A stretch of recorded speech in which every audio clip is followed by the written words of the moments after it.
Hello and welcome back to my channel Archaeological. I am your mentor Rishba. Again I am here with very interesting topic. Do you know? What does it mean by micromorphology?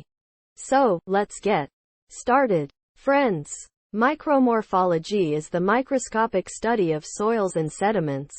The analyses involve study of thin sections, examined with a petrographic, polarized light microscope. The principal application of micromorphology in archaeology is the analysis of buried soils.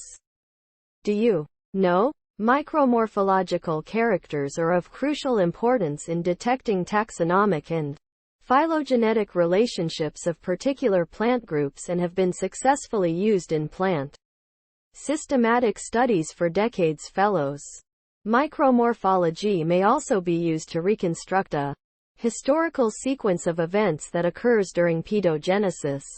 For example, a soil may initially form on a well-drained landscape with substantial clay alluviation, but after clay completely fills the available pore space, the profile will become poorly drained.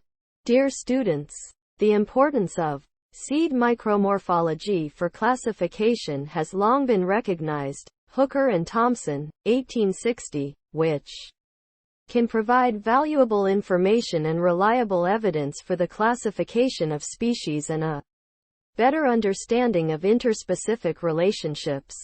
It is a powerful tool to monitor experimental studies aimed at simulating and understanding processes of soil and regolith genesis. Well, that's all we have for you today. Hey, if you enjoyed this video, make sure you click down below, subscribe to the button, hit the notification bell. If you have any question, feel free to contact me and leave me a comment. Thanks for watching, my friends.